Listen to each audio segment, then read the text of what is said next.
नमस्कार, जनादेश में आपका स्वागत है। मैं हूं रमा त्यागी। जनादेश यानी 5 राज्यों में हो रहे विधानसभा चुनाव के स्पष्ट और निष्पक्ष खबरें, 5 राज्यों में क्या रही दिन भर की चुनावी सरगर्मियां और ग्राउंड रिपोर्ट। साथ ही जानेंगे जमीनी सियासी हकीकत राज्यों में मौजूद अपने संवाददाताओं से। राजस्थान, मध्य प्रदेश, छत्तीसगढ़, तेलंगाना और मिजोरम में चुनाव प्रचार अब जोर पकड़ रहा है। आज के जनादेश में हम दिखाएंगे छत्तीसगढ़ में अमित शाह ने क्या कुछ कहा, मध्य प्रदेश की राजनीतिक सरगर्मी की भी होगी चर्चा। साथ ही जानेंगे राजस्थान में उम्मीदवारों की सूची जारी करने में कांग्रेस क्यों कर रही है देरी। इसके अलावा तेलंगाना और मिजोरम विधानसभा चुनाव की खबरों पर भी होगी नजर।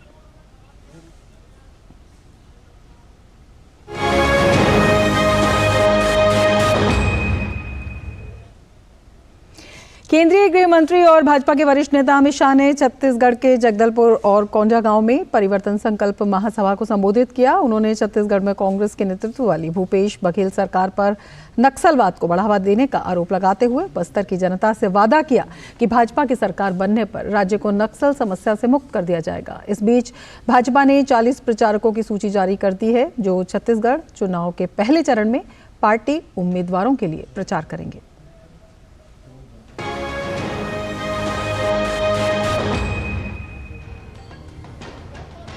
छत्तीसगढ़ में पहले चरण की 20 सीटों के लिए नामांकन के साथ ही चुनाव प्रचार भी चरम पर है। केंद्रीय गृह मंत्री और भाजपा के वरिष्ठ नेता अमित शाह ने छत्तीसगढ़ के जगदलपुर और कोंडागांव में परिवर्तन संकल्प महायात्रा को संबोधित किया। जगदलपुर में उन्होंने कहा कि देश में हर बार एक दीपावली मनाई जाती है, लेकिन छत्तीसगढ़ में 3 दीपावली मनानी है। देश भर में एक दिवाली मनेगी, सब जगह एक ही दिवाली मनाते हैं ना, जरा बोलो भाई। मगर हमारे छत्तीसगढ़ में 3 दिवाली मनानी है। पहली दिवाली तो दिवाली के त्योहार की मनेगी, दूसरी दिवाली 3 दिसंबर को जब सरकार कमल की बनेगी तब मनानी है, और तीसरी दिवाली जब राम जन्मभूमि पर अयोध्या में जनवरी में प्रभु श्री राम का मंदिर होगा, तब भी राम के नैनीहाल में दिवाली मनेगी। अमित शाह ने कहा कि मोदी सरकार के 9 वर्षों में नक्सली हिंसा की घटनाओं में 52% की, माओवादी हिंसा में होने वाली मौतों में 70% की, नागरिकों की मौत में 68% और नक्सल प्रभावित जिलों में 62% की गिरावट दर्ज की गई है। उन्होंने छत्तीसगढ़ में कांग्रेस के नेतृत्व वाली भूपेश बघेल सरकार पर नक्सलवाद को बढ़ावा देने का आरोप लगाया और बस्तर की जनता से वादा किया कि भाजपा की सरकार बनने पर राज्य को नक्सल समस्या से मुक्त कर दिया जाएगा। मैं आज कांग्रेस पार्टी को कहना चाहता हूं, एक क्षेत्र ऐसा है हमारा बस्तर, जगदलपुर, अगर नक्सली हिंसा होती है, पुलिस भी मरती है तो हमारा आदिवासी मरता है, नक्सली मरता है तो भी आदिवासी मरता है, और नागरिक मरता है तो भी आदिवासी मरता है। उनको बचाना चाहिए।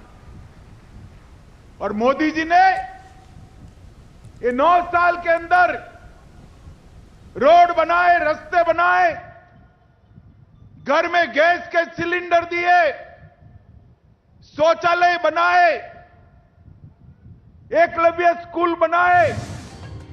कोंडागांव की विशाल जनसभा में केंद्रीय गृह मंत्री अमित शाह ने राज्य की भूपेश बघेल सरकार पर वादा खिलाफी करने और बड़े पैमाने पर भ्रष्टाचार करने के आरोप भी लगाए। कोयला परिवहन घोटाला किया, 540 करोड़ रुपया इकट्ठा करके कांग्रेस के दिल्ली के दरबार में बेचा। मोदी जी चावल बेचते हैं, चावल बांटने में हजारों करोड़ का घपला किया।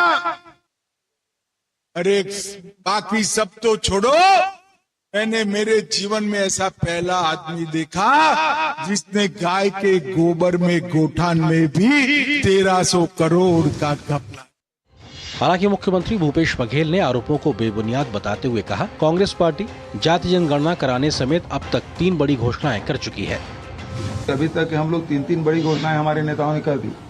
हम जाति जनगणना करेंगे, हमने कहा कि 20 क्विंटल धान हम खरीदेंगे, हम तो विधानसभा में घोषणा कर दी, और 7.5 लाख लोगों को पहली किस्त आवासहीन लोगों के खाते में चला गया। 10 लाख लोगों को और देंगे, मतलब 17.5 लाख आवास बनेंगे।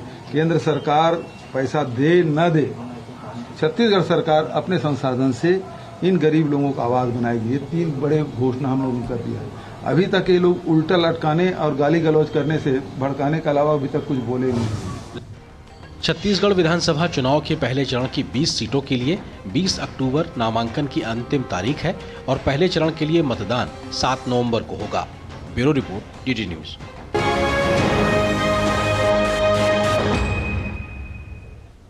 और अब छत्तीसगढ़ से जुड़ रहे हैं हमारे संवाददाता सोमेश पटेल। सीधा सोमेश के पास चलते हैं। सोमेश, आपसे जानना चाहेंगे, कल अगर पहले चरण के मतदान की बात करते हैं, उसके नामांकन का अंतिम दिन है और लगातार जो है चुनाव प्रचार तेज हो रहा है सभी दलों की तरफ से। ऐसे में कौन से ऐसे मुख्य मुद्दे हैं, कौन से ऐसे मुख्य फैक्टर हैं जो वहां पर सुर्खियों में है, जनता की जबान पर हैं? और एक बात और कहना चाहेंगे कि कांग्रेस की गुटबाजी अभी खत्म हुई है या नहीं हुई? छत्तीसगढ़ में चुनावी बिगुल बच चुका है और छत्तीसगढ़ में 2 चरणों पे मतदान होना है। पहला मतदान 7 नवंबर को होगा और दूसरा मतदान 17 नवंबर को होगा।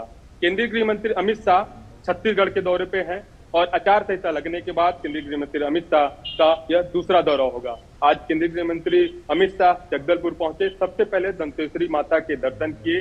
दर्शन करने के बाद वहां से उन्होंने चुनावी सभा को संबोधित किया और इसके बाद राज्य सरकार पर जमकर आरोप लगाया। उन्होंने कोल घोटाला पे बात की, पीएससी घोटाला, तमाम आरोपों पर उन्होंने केंद्रीय गृह मंत्री ने आरोप लगाया कि छत्तीसगढ़ में जो कांग्रेस की सरकार है उन्होंने जनता को ठगा है।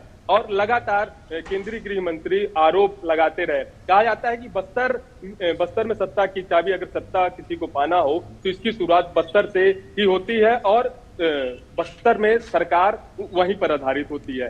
जी बिल्कुल। इसी बीच आपसे पूछना चाहेंगे कि किस तरह के जो फैक्टर्स हैं, जो आप बता रहे हैं कि बस्तर जो है वो सत्ता की चाबी का केंद्र है, किस तरह के फैक्टर्स वहां पर हावी हैं और किस तरह से ही दोनों दल अपनी पुरजोर कोशिश कर रहे हैं?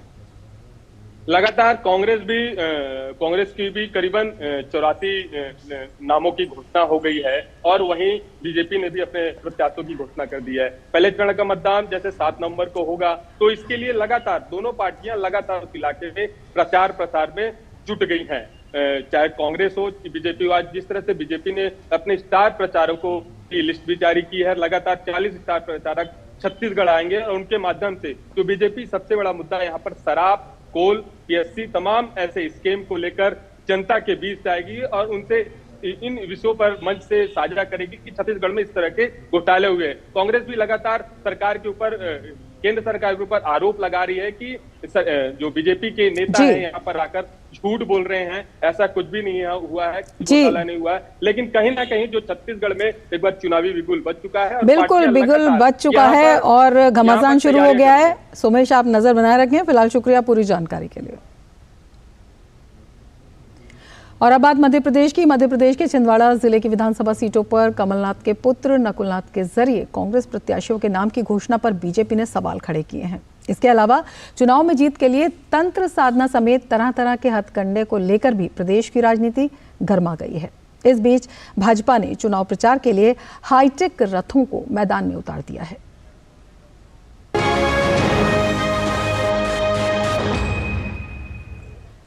मध्य प्रदेश में विधानसभा चुनाव के मतदान में भले ही लगभग 1 महीने का समय बाकी है, लेकिन चुनाव में जीत के लिए तंत्र साधना समेत तरह तरह के हथकंडे अभी से अपनाए जाने लगे हैं। कांग्रेस के मध्य प्रदेश इकाई के अध्यक्ष कमलनाथ को मुख्यमंत्री बनाने के लिए चक्र तीर्थ शमशान घाट पर हो रहे विशेष अनुष्ठान पर मुख्यमंत्री शिवराज सिंह चौहान ने कड़ी प्रतिक्रिया दी है। उन्होंने कहा कि कुछ लोग शमशान घाट में तांत्रिक क्रियाएं करवा रहे हैं। क्या इससे प्रदेश और प्रदेश की जनता का भला होगा? शिवराज सिंह चौहान ने कहा कि लोकतंत्र में साधना और उपासना अगर किसी की होती है तो जनता की होती है। कांग्रेस के नेता अब शमशान घाटों में तांत्रिक क्रियाएं करवा रहे हैं। क्या गजब है, कांग्रेस यहां तक पहुंच गई। लोकतंत्र है जनता की सेवा का माध्यम। हम सेवा के आधार पर जनता के बीच में जाएं। हमने विकास किया है उसको लेके जनता के बीच में जाएं। लेकिन मध्य प्रदेश को तबाह और बर्बाद जिन लोगों ने किया उनके पास बताने को कुछ नहीं है। हालांकि कांग्रेस इस तंत्र क्रिया के आरोपों से इनकार कर रही है। आज आप कमलनाथ जी पर जिस तरह घृणित आरोप लगा रहे हैं तंत्र मंत्र के, वो साबित करता है कि हां, आप कुंठा और डर से ग्रसित हो चुके हैं। इस बीच भाजपा ने चुनाव प्रचार के लिए हाईटेक रथों को मैदान में उतार दिया है। प्रचार रथ एमपी के मन में मोदी को मुख्यमंत्री शिवराज सिंह चौहान और बीजेपी प्रदेश अध्यक्ष वीडी शर्मा ने भाजपा प्रदेश कार्यालय से हरी झंडी दिखाकर रवाना किया। इसके जरिए प्रदेश भर में 50,000 रथ सभाओं के माध्यम से 1 करोड़ से अधिक लोगों तक संदेश पहुंचाने का लक्ष्य रखा गया है। देश के मन में मोदी है, एमपी के मन में मोदी है, जन जन के मन में मोदी है। तो अपने काम के आधार पर अपने कामों को लेके इन वीडियो वैन्स के माध्यम से जनता के बीच जा रहे हैं। इधर छिंदवाड़ा जिले की विधानसभा सीटों पर कमलनाथ के पुत्र नकुलनाथ के जरिए कांग्रेस प्रत्याशियों के नाम की घोषणा पर बीजेपी ने सवाल खड़े किए हैं। बीजेपी प्रदेश अध्यक्ष वीडी शर्मा ने पूछा कि क्या मध्य प्रदेश में अलग अलग कांग्रेस है? क्या नकुलनाथ और कमलनाथ की कांग्रेस राहुल सोनिया की कांग्रेस पर भारी है या पिता पुत्र हाईकमान से भी बड़े हैं? इससे साबित होता है कि कांग्रेस जैसे जनता को धोखा देती रही है, वैसे ही अब अपने ही कार्यकर्ताओं से भी धोखा कर रही है। क्या आप कांग्रेस के नए नाथ नकुलनाथ हैं? फिर दिग्विजय सिंह एवं जयवर्धन का क्या होगा मध्य प्रदेश के अंदर? अब कौन कसेगा नकुलनाथ पर नकेल? क्या दिल्ली में बैठी कांग्रेस हो गई है फेल? ये हालात आज कांग्रेस के बने हैं। प्रियंका और राहुल कई बार मध्य प्रदेश आए और उम्मीदवारों की सूची नहीं लाए, लेकिन कल जिस तरह से नकुलनाथ ने पांडुरना में प्रत्याशी की घोषणा करते हुए नीलेश उइके को टिकट दिया, उससे साफ हो गया है कि नकुलनाथ उम्मीदवारों की सूची अपनी जेब में लेकर के चलते हैं। इस बीच छिंदवाड़ा पहुंचे केंद्रीय मंत्री और बीजेपी के वरिष्ठ नेता प्रहलाद पटेल ने कांग्रेस प्रदेश अध्यक्ष कमलनाथ को थका हुआ नेता बताया है। साथ ही उन्हें आरोपों का जवाब देने की चुनौती भी दी है। उन्होंने दावा किया कि बीजेपी छिंदवाड़ा की 7 सीटों पर चुनाव जीतेगी। वो थका हुआ चेहरा है, थके हुए वो नेता हैं, वो 1 किलोमीटर चल नहीं सकते। तो चलो ये तो उम्र का सवाल है, वो नहीं चल सकते तो अपनी संतान को चला दे। लेकिन जो दूसरा आरोप है मेरा कि वो 6 साल से कांग्रेस के अध्यक्ष हैं, वो किसी जिले में कांग्रेस की बैठक लेने गए हों तो उसको जरूर बताएं। वहीं बुधवार शाम मध्य प्रदेश के लिए सपा ने 22 प्रत्याशियों की दूसरी सूची जारी कर दी है, जिससे INDIA गठबंधन सहयोगी कांग्रेस और सपा के बीच मतभेद और गहरा गया है। मध्य प्रदेश के मुख्यमंत्री जो रहे, पूर्व में कई बार मुख्यमंत्री रहे, वो रहे, उन्होंने मीटिंग बुलाई और पूछा समाजवादी पार्टी से। हमने अपनी पूरी परफॉर्मेंस बताई और आश्वासन दिया कि हम 6 सीटों पर विचार करेंगे। लेकिन जब रिजल्ट आया, घोषित की गई सीटें, तो समाजवादी पार्टी शून्य रही। अगर ये मुझे पहले दिन पता होता कि विधानसभा स्तर पर कोई गठबंधन। और सीधे आपको पटना ले चलते हैं, जहां पर राष्ट्रपति द्रौपदी मुर्मू अपना संबोधन दे रही हैं। एम्स पटना के इस दीक्षांत समारोह में बिहार के राज्यपाल श्री राजेंद्र विश्वनाथ आर्लेकर जी, मुख्यमंत्री श्री नीतीश कुमार जी, केंद्रीय स्वास्थ्य और परिवार कल्याण राज्य मंत्री डॉक्टर भारती प्रवीण पवार जी, एम्स पटना की president professor Subrata Sinha ji, executive director professor Gopal Krishna Pal ji, यहाँ उपस्थित जनप्रतिनिधिगण, गणमान्य अतिथियों, प्यारे विद्यार्थियों और देवियों और स्वजनों, सभी को मेरा नमस्कार। आज इस दीक्षांत समारोह में आप सबके बीच आकर मुझे प्रसन्नता का अनुभव हो रहा है। सबसे पहले सभी स्वर्ण पदक विजेताओं और उपाधि प्राप्त करने वाले विद्यार्थियों को मैं बहुत बहुत बधाई देती हूँ। आज का दिन आप सबके लिए बहुत खुशी का दिन है। आज आप सबको वर्ष की परिश्रमों का फल मिला है। मैं आपके अभिभावकों और माता पिता को भी बधाई और शुभकामनाएं देती हूँ। आज एम्स पटना का पहला दीक्षांत समारोह है। आज का दिन इस संस्थान और यहाँ के हर विद्यार्थियों के लिए गौरव का भी दिन है। डॉक्टर की उपाधि मिलने का क्षण हर विद्यार्थियों के लिए बहुत ही महत्वपूर्ण और गौरवमय क्षण है। मुझे इस बात की खुशी है कि आज उपाधि पाने वाले विद्यार्थियों में से जो बताया गया है 55% से अधिक लड़कियां हैं और मंच पर गोल्ड मेडल और सर्टिफिकेट ऑफ मेरिट प्राप्त करने वाले विद्यार्थियों में से भी अधिक लड़कियां हैं। मैं सभी बेटियों को इस उपलब्धि के लिए बहुत बहुत बधाई देती हूँ। प्यारे विद्यार्थियों, आज से आप सब देश और देशवासियों के स्वास्थ्य और विकास में अपनी उपयोगी भूमिका निभाने के लिए सक्षम हो गए हैं। माता पिता और डॉक्टर को भगवान का रूप माना जाता है, क्योंकि माता पिता जीवन देते हैं और डॉक्टर लोगों को नया जीवन देते हैं। मेडिकल प्रोफेशन से लोगों के स्वास्थ्य और जीवन की रक्षा होती है और लोग डॉक्टर पर विश्वास करके अपना इलाज करवाते हैं। इसलिए आप सबका ये कर्तव्य है कि आप इस नोबेल प्रोफेशन की गरिमा को बनाए रखें और सेवा भाव से कार्य करें। ये आप सभी मेडिकल स्टूडेंट्स के लिए गर्व की बात है कि आपको एम्स जैसे प्रतिष्ठित आयुर्विज्ञान संस्थान में उपाधियां प्राप्त करने का अवसर मिला है, जो एक इंस्टीट्यूट ऑफ नेशनल इम्पोर्टेंस भी है। एम्स ने देश और विदेश में चिकित्सा और अनुसंधान के क्षेत्र में अनेक नया मानक स्थापित किए हैं। एम्स चिकित्सा का ऐसा उत्कृष्ट संस्थान है जहां उच्चतम स्तर का आधुनिकतम इलाज हर वर्ग के लोगों को उपलब्ध कराया जाता है।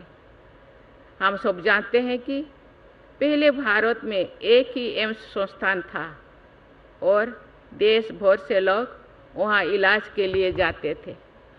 वर्ष 2003 में पूर्व प्रधानमंत्री श्री अटल बिहारी वाजपेयी जी के नेतृत्व में अन्य स्थानों पर भी एम्स जैसे संस्थान स्थापित करने का निर्णय लिया गया है।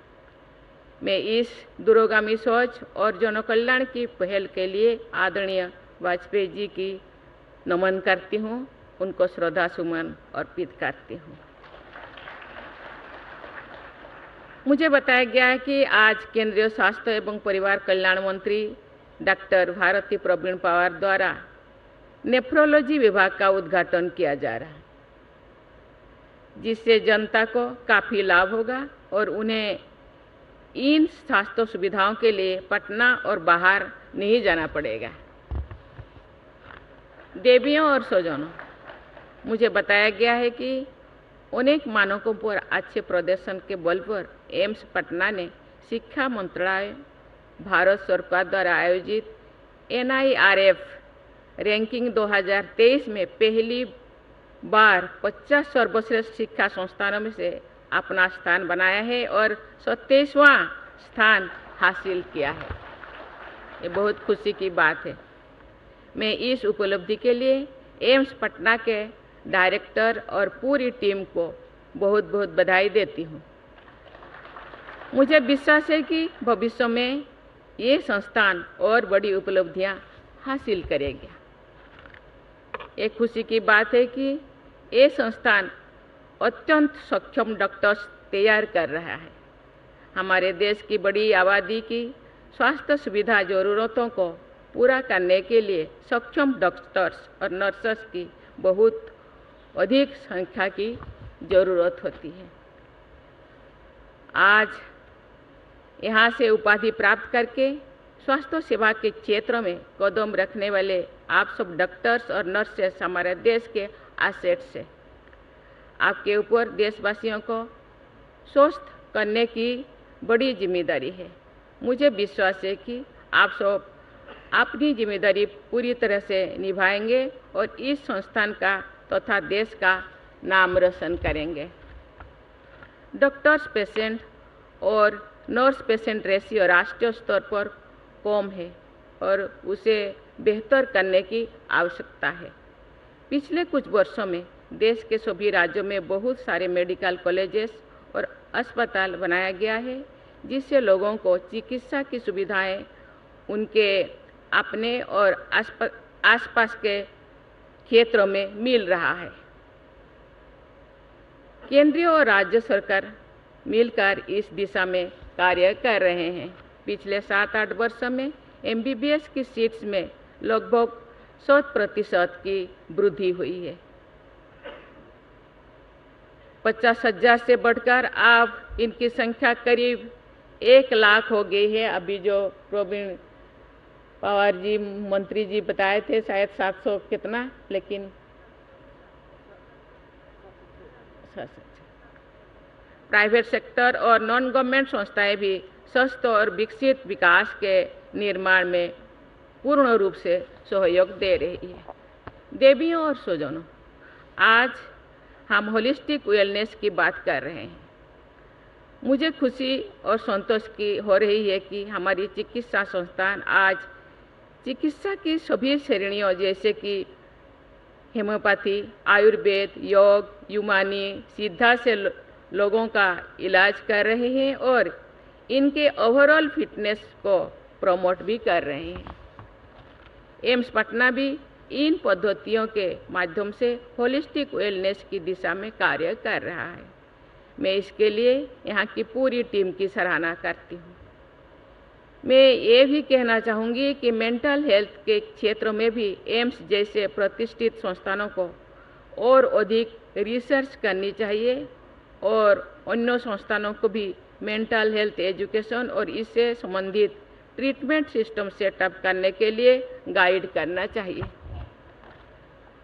मुझे ये जानकर प्रसन्नता हुई है कि एम्स पटना सबसे गरीब और अंतिम व्यक्ति तक स्वास्थ्य सेवाएं पहुंचा रहा है। मैं आप सभी डॉक्टर्स और यहाँ के सारे स्टाफ की सराहना करती हूँ जो मरीजों की सेवा के लिए दिन रात बिना थके काम कर रहे हैं। मुझे ये भी बताया गया है कि आयुष्मान भारत योजना के अंतर्गत भी एम्स पटना में बहुत सारे गरीब मरीजों का इलाज हो रहा है, जिससे सब लोगों तो quality and affordable medical care पहुंचाने के सरकार के प्रयास में बहुत मदद मिल रहा है। देवियों और स्वजनों, मैं इस अवसर पर लोगों की निरंतर सेवा करने के जज्बे के लिए देश के सभी डॉक्टर्स, नर्सेस और अन्य मेडिकल प्रोफेशनल्स की सराहना करती हूँ। मैं सभी देशवासियों की ओर से आपको धन्यवाद देती हूँ और आपका तथा आपके परिवारजनों का आभार व्यक्त करती हूँ।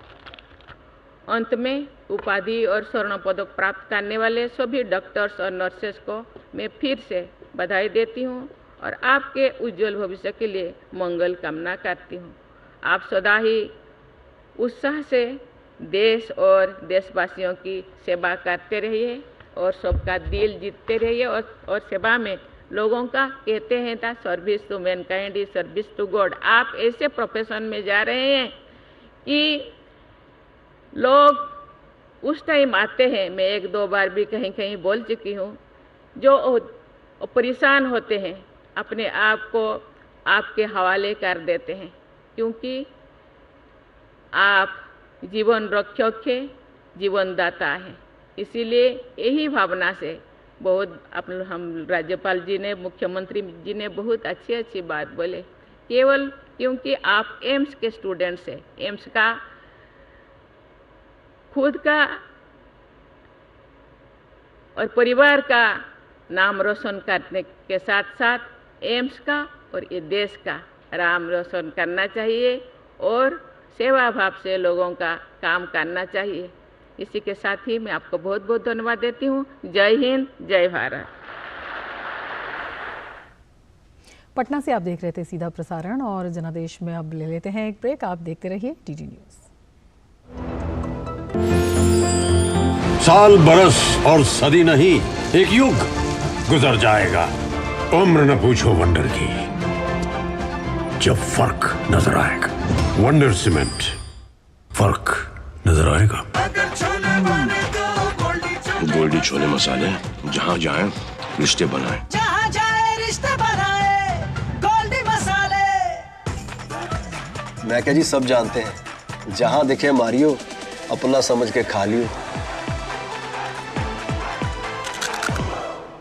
होंगे बच्चे स्वस्थ भले, भूलेगा बचपन, इन्हें पिलाओ मुगली घुट्टी 555। अब क्या देख रहे हो पापा? तुम कहते हो ना कि स्टॉक मार्केट में बहुत सोच समझकर इन्वेस्ट करना चाहिए, बस थोड़ा सा ज्ञान ले रहा हूं। किससे? हर एक स्टॉक्स एक्सपर्ट है, मस्त एजुकेशनल वीडियोस बनाता है और अच्छी इन्वेस्टमेंट की टिप्स भी देता है। पापा इन वीडियोस पे ना जाएं, अपना रिसर्च खुद करें या सेबी रजिस्टर्ड इन्वेस्टमेंट एडवाइजर से संपर्क करें। एजुकेशन के नाम पर कुछ इन्फ्लुएंसर्स अक्सर इन्वेस्टर को मिसगाइड करते हैं, नुकसान आपका होगा। सोचकर समझकर इन्वेस्ट कर। साल, बरस और सदी नहीं, एक युग गुजर जाएगा। उम्र न पूछो वंडर की, जब फर्क नजर आएगा। वंडर सीमेंट, फर्क नजर आएगा। ब्रेक के बाद फिर से आपका स्वागत है और अब आपको बताते हैं प्रधानमंत्री ने क्या कहा है मध्य प्रदेश की जनता को। प्रधानमंत्री नरेंद्र मोदी ने मध्य प्रदेश की जनता के नाम पत्र लिखकर विधानसभा में चुनाव में बीजेपी का समर्थन करने की अपील की है।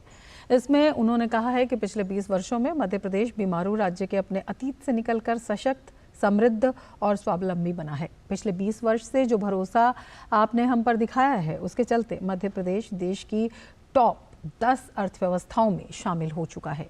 इन 20 वर्षों में मुख्यमंत्री शिवराज सिंह चौहान और भाजपा सरकार की अथक मेहनत के परिणाम स्वरूप आज मध्य प्रदेश में 5 लाख किलोमीटर से अधिक सड़कों का निर्माण हुआ है। साथ ही 16% से अधिक आर्थिक विकास दर, 65 लाख से अधिक घरों में नल से जल, 28,000 मेगावाट ऊर्जा उत्पादन को देखकर गर्व की अनुभूति हो रही है। ये 20 वर्ष न सिर्फ मध्य प्रदेश के विकास के रहे हैं, बल्कि ये आपके हम पर विश्वास के भी रहे हैं। आज मध्य प्रदेश का विकास मॉडल पूरे देश के लिए गरीब कल्याण, महिला उत्थान एवं समग्र प्रोत्साहन का मॉडल बन गया है। उन्होंने कहा कि भाजपा सरकार ने मध्य प्रदेश में गरीब कल्याण के लिए अनगिनत योजनाएं चलाई हैं, जिनके चलते आज मध्य प्रदेश में 1 करोड़ 36 लाख से अधिक लोग गरीबी रेखा से बाहर आए हैं। आज पूरा देश साक्षी है कि 2014 के बाद केंद्र में भाजपा सरकार बनने के बाद मध्य प्रदेश के भीतर एक नई क्षमता का विस्तार हुआ है। ये डबल इंजन सरकार के अथक प्रयासों का ही परिणाम है कि मध्य प्रदेश भारत के टॉप 3 अर्थव्यवस्था वाले राज्यों में शामिल होने की राह पर तेजी से बढ़ रहा है।